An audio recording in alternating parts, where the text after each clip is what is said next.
आज हम लोग अष्टावक्र गीता के दूसरे अध्याय के 19 नंबर श्लोक की चर्चा करेंगे। इसमें देखते हैं कि राजा जनक जो है अपना क्या अनुभव बताते हैं। श्लोक इस प्रकार है। शरीर सहित यह जगत कुछ भी नहीं है, अर्थात न सत है और न असत है। यह शुद्ध चैतन्य मात्र आत्मा है, तो इसकी कल्पना किस में की जाए। अब ये बता रहे हैं कि इस शरीर के साथ साथ पूरे संसार का कोई अस्तित्व नहीं है, कुछ भी नहीं है। ये शरीर कुछ भी नहीं है और ये संसार भी कुछ भी नहीं है। यह न सत है न असत है, क्योंकि ये सारा संसार हमको दिखाई देता, इसलिए इसको सत्य बोलते हैं। यह संसार न सत्य है और न असत है। सत्य इसको इसलिए नहीं कह सकते हैं कि इसकी नित्य सत्ता नहीं है, और असत इसलिए नहीं कह सकते हैं कि ये हमको दिखाई दे रहा, अनुभव हो रहा है। तो संसार जो है सत्य भी है और असत्य भी है, यानी कि सत्य की मतलब दिखाई दे रहा है और असत मतलब कि इसकी कोई सत्ता नहीं है। और अभी इसके जो श्लोक में जो अर्थ बताया गया है कि सारे संसार का किंचित मात्र भी अस्तित्व नहीं है, कोई भी इसका अस्तित्व नहीं है। ये सारा संसार कल्पना मात्र है, भ्रम मात्र है, माया है, मिथ्या है। ऐसा ज्ञान हो जाने के बाद अनुभव होता है। ऐसे तो सारा संसार सत्य दिखाई देता है और हम संसार और संसार के पदार्थों को संग्रह करने के लिए दौड़ते हैं, भाग दौड़ करते रहते हैं, इकट्ठा करते रहते हैं, लेकिन अंत में ये शरीर भी छूट जाता है और संसार भी छूट जाता है। अब जैसे आप देखिए, किसी का भी प्राण निकल जाए तो घर में 4-6 घंटे के लिए रखते हैं, फिर कहते हैं मट्टी हो गई, मट्टी कब उठेगी। नाम चला जाता है, उसको मट्टी बोलते हैं, और 4-6 घंटे में घर से निकाल देते हैं और शमशान घाट में ले जाते हैं। वहाँ आग में उसको जला देते हैं और जो राख बचती है उसको गंगा के पानी में बहा देते हैं। तो उसका कोई अस्तित्व ही नहीं है। अभी एक दिन पहले शरीर था, अगले दिन उसका कोई अस्तित्व ही नहीं है। जितने भी शरीर दिखाई देते हैं, चाहे हमारा चाहे आपका, सब एक न एक दिन इसका प्राण शांत होगा, मृत्यु को प्राप्त होगा। 4-6 घंटा घर में रहेगा, फिर शमशान घाट में ले जाएंगे, इसको फूंक देंगे, उसका अस्तित्व समाप्त हो जाएगा। जितने ये मकान, बिल्डिंग, महल सब दिखाई देता है, सब परिवर्तन हो जाएगा, सब बदलने वाला है, सब नष्ट होने वाला है। संसार का मतलब ही सरक रहा है, धीरे धीरे इसमें परिवर्तन हो रहा है। और हमारे गुरुजी बोलते थे कि संसार परिवर्तनशील है, और मज़े की बात है कोई भी परिवर्तन को तैयार नहीं है।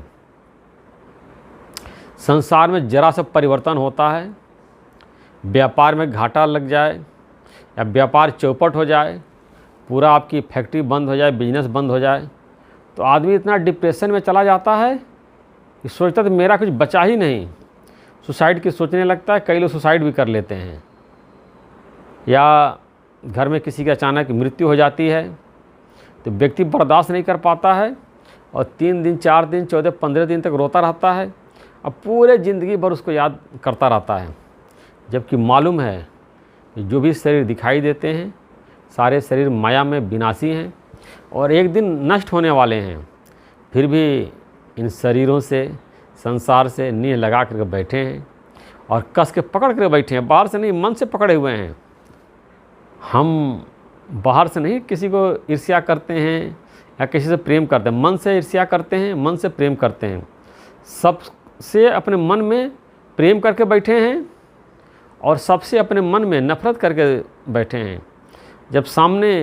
जब हमारे पसंद का व्यक्ति आता है तो खूब हर्षित हो जाते हैं, और जिससे हमारा द्वेष आता है तो मेरे अंदर दुख उत्पन्न हो जाता है, चेहरे की रौनक बदल जाती है। सबको मन से पकड़ करके बैठे हैं और जो कि सब कुछ छूटने वाला है।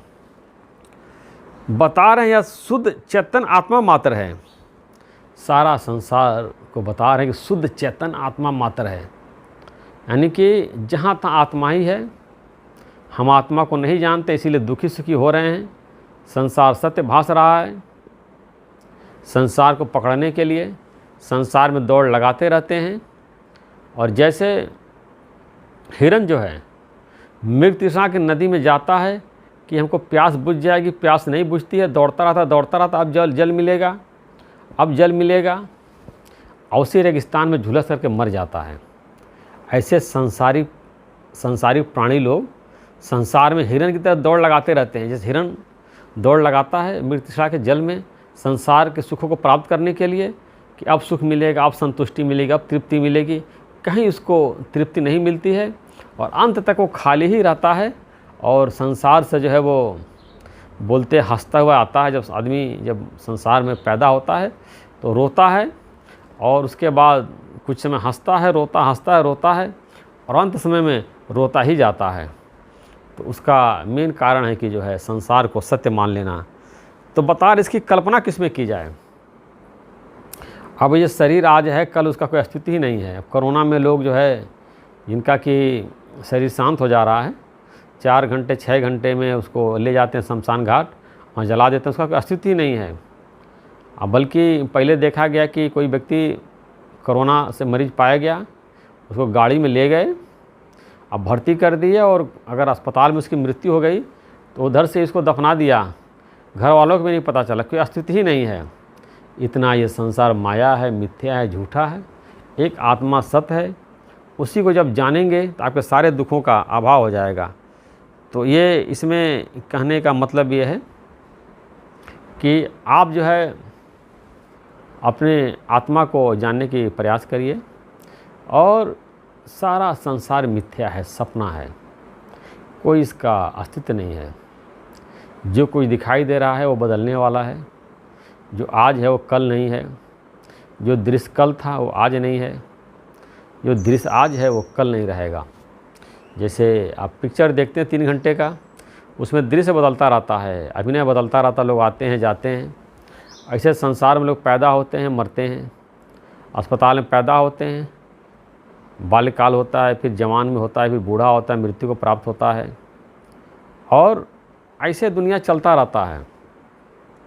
तो यहाँ संसार में अगर आप आए हैं तो संसार को एंजॉय करिए। अगर आपको आत्मज्ञान नहीं प्राप्त करना चाहते हैं, आत्मा को नहीं जानना चाहते, उसमें एक रुचि नहीं है, तो जितना भी आप कमाइए सब खर्च कर दीजिए, संग्रह मत करिए। महाभारत में लिखा हुआ है कि जब मधुमक्खी का शहद होता है, मधुमक्खी थोड़ी खाती है, हम लोग खाते हैं।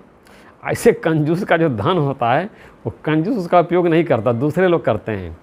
तो कंजूस के धन की तुलना जो है मधुमक्खी की शहद की गई है। अगर आप चाहते हैं कि आपका धन दूसरे लोग खाएं, उसका मौज करें, तो कंजूस की तरह इकट्ठा करिए। या जैसे मधुमक्खी शहद को इकट्ठा कर दूसरे लोग खा लेते हैं, ऐसे आपका धन जो है दूसरे लोग खाएंगे, फ़ायदा उठाएंगे। और इतने मेहनत से कमा रहे हैं तो आप उसका यूज करिए, खर्च करिए। कंजूस जो है पैसे को दांत से दबा करके रखता है, खूब कस के खर्चा नहीं करता है। लेकिन ज्ञानी जो होता है पैसे को हाथ में रखता है, जहाँ ज़रूरत पड़ती खर्चा कर देता है, मुट्ठी में पकड़े रहता है और ज़रूरत के अनुसार खर्चा करता है, कंजूसी नहीं करता है। जितना है उतना खर्चा करिए। भगवान ने दिया खर्चा करने के लिए, कंजूसी करने के लिए नहीं। लेकिन लोग जो है अपने ज़रूरत के लिए खर्च नहीं करते हैं, बाल बच्चों के लिए खर्च नहीं करते हैं, और इकट्ठा करते रहते हैं। जिनके पास नहीं है कोई बात ही नहीं, बेचारे कमाते सब खर्चा कर देते हैं। सबसे अच्छे तो वही हैं कि जो गरीब तबके के लोग हैं, मजदूर हैं, और डेली में जो कमा के लाते हैं, शाम को सामान मन खरीदा, बनाया, खाया, सब ख़त्म कर दिया। 2-4-5 झोपड़ी में ऐसे वो कहीं लपेट के पन्नी में लगाए रहते हैं, खुशे रहते हैं। ज़रूरत पड़ेगी काम आएगा, उससे ज़्यादा इकट्ठा नहीं करते हैं। सब कमाया और सब खर्च कर दिया। ऐसे आप थोड़ा बहुत अपने भविष्य के लिए रख सकते हैं, थोड़ा सा कि अचानक जो है बीमारी है और दुख के लिए। बाकी जितना पैसा है, जितना आप कमा रहे हैं वैसा आप खर्च करिए। बोलते हैं जितना चादर है उतना पैर फैलाना चाहिए, जितना आपका इनकम है उतना खर्च करना चाहिए। अब ऐसा नहीं कि आमदनी आपका ठन्नी है, खर्चा रुपया है, ये 50 पैसे कमा रहे हैं, 1 रुपया खर्चा कर रहे हैं लोन लेकर के, पर्सनल लोन, क्रेडिट कार्ड से लोन, तो आदमी उसमें तनाव में रहता है। कुछ लोग हैं कि खर्चा जो 1 रुपया है, आमदनी जो है 1 रुपया है, खर्चा उसमें 54 करेंगे, पूरा 75 पैसा बचा लेंगे, कंजूसी से रहेंगे। दोनों माध्यम ठीक नहीं है। मध्यम मार्ग सबसे अच्छा बताया गया। न कंजूसी करो, न पैसे को लेवलसी खर्च करो, जहाँ ज़रूरत पड़े वहाँ खर्चा करिए। अब ऐसा नहीं कि भगवान ने दिया उसको दबा करके रखेंगे, उसको सड़ाएंगे ना, आपके काम आएगा, और दूसरे लोग तो आपके जाने के बाद उसको उड़ाएंगे ही। तो ये सारा संसार परिवर्तनशील है, और इस संसार में जितना भी परिवर्तन हो रहा है आपको उसके लिए तैयार होना पड़ेगा। जैसे हम पिक्चर देखते हैं पिक्चर हॉल में बैठ करके, ऐसे ज्ञानी पूरे संसार को पिक्चर की तरह ही देखता है। भगवान भी पूरे संसार को पिक्चर की तरह ही देखते हैं। देवी देवता लोग पूरे संसार को पिक्चर की तरह ही देखते हैं। वो सत्य की तरह इसको नहीं देखते हैं। केवल जिसको देह अभिमान है, अपने को देह मानता है, वही संसार को सत्य मानता है, उसको सत्य की तरह देखता है और इसके पीछे दौड़ता है, और इस माया के संसार में फर्स्ट आने की दौड़ लगाए रहता है। मैं सबसे बड़ा व्यापारी बन जाऊं, मेरा बिजनेस में फर्स्ट नाम आ जाए, हर चीज़ में फर्स्ट आना चाहता है। ये नहीं कि हम हमेशा खुश रहें, प्रसन्न रहें, आनंद रहें, में रहें, सबसे प्रेम करें, स्वस्थ रहें, सबकी सेवा करें, परोपकार नहीं, बस फर्स्ट आ जाएं, सबसे आगे निकल जाएं। इसी में आदमी लगा रहता है और पूरा जीवन इसी में चला जाता है, और कभी वो खुल कर मुस्कुरा नहीं पाता है, क्योंकि उसके मन में टेंशन है फर्स्ट आने की, तो उसी के लिए सोच रहा, परेशान है, कभी इंजॉय नहीं कर सकता है। तो हमको जीवन मिला हुआ आनंद में रहने के लिए, प्रसन्न में रहने के लिए, खुश रहने के लिए, वो हमारा स्वरूप है। लेकिन वो सच्ची खुशी तब मिलेगी जब अपना वास्तविक स्वरूप को जान लेंगे।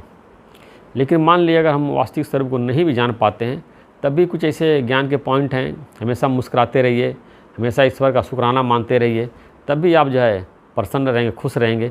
और यही जो है जीवन का अंतिम उद्देश्य है कि प्रसन्न रहिए, सबको प्रसन्न रखिए, प्रसन्नता बांटिए, ना अपने दुखी रहिए, ना अगले को दुख प्रदान करिए। ये भी एक प्रकार का हिस्सा है। किसी को दुखी करना, परेशान करना, आपका जैसे किसी का मन चल रहा है, कोई दुखी है, परेशान है, तो ये भी एक प्रकार का हिंसा है।